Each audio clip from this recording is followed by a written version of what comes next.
আজকের অনুষ্ঠানের শুভ উদ্বোধন ঘোষণা করার জন্য বিশেষভাবে অনুরোধ করছি। বিসমিল্লাহির রহমানির রহিম। একটু মিস করলাম আমরা, বৃষ্টির কারণে আমাদের মাননীয় প্রধানমন্ত্রী সিলেট স্টেডিয়ামে এই অনুষ্ঠানটি উদ্বোধন করছেন, সেটা আমরা মিস করেছি।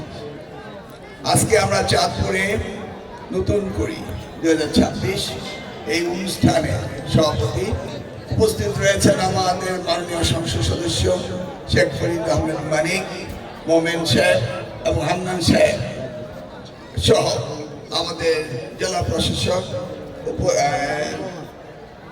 সলিমুল্লাহ সেলিম, ভুলে গেছি, প্রশাসক সলিমুল্লাহ সেলিম সহ পুলিশ সুপার সহ আজকের এখানে যারা রয়েছে সুধী মন্ডলী, আসসালামু আলাইকুম।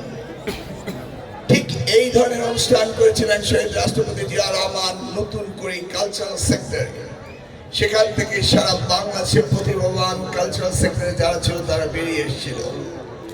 আজকে তারই সন্তান জ্যেষ্ঠ পুত্র আমাদের প্রধানমন্ত্রী জনাব তারেক রহমান সাহেব এবার নতুন করে স্পোর্টস এটা দিয়ে তিনি সারা বাংলাদেশে আমাদের সন্তানরা যারা এই খেলাধুলায় ভালো করবে তাদেরকে খুঁজে বেড়াচ্ছেন তিনি। বিশ্বের খেলাধুলার হিস্সা আমরা ন্যায্য পাইনি, সেই জায়গায় যেন আমরা আগামী দিনে আমাদের হিস্সা বুঝে পাই, আমাদের সন্তানরা যেন বিশ্বের মানের খেলাধুলায় প্রতিযোগিতা করতে পারে, সেই দিকে লক্ষ্য রেখেই তিনি এই অনুষ্ঠান শুরু করেছেন।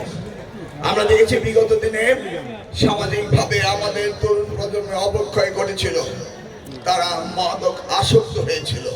ফ্যাসিস্ট সরকার এই ব্যাপারে কোন রকম কার্যকরী সিদ্ধান্ত তারা নেয়নি।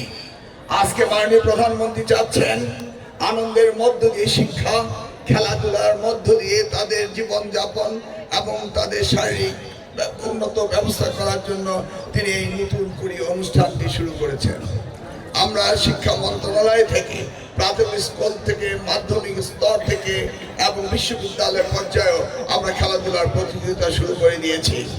আমরা চাই সারাটি বছর আমাদের সন্তানরা খেলাধুলা এবং লেখাপড়ায় ব্যস্ত থাকবে, মেধা ও মননের সংস্কার হবে এবং ভবিষ্যৎ প্রজন্মের নতুন জাতি হিসেবে তার বিশ্বের মানচিত্রে আমাদেরকে তুলে ধরবে, এই বিশ্বাস আমাদের রয়েছে। সেই দিক থেকে আজকে এই সরকারের নতুনভাবে এই স্পোর্টস নতুন করে আমরা শুরু করতে যাচ্ছি মাননীয় প্রধানমন্ত্রীর নির্দেশে।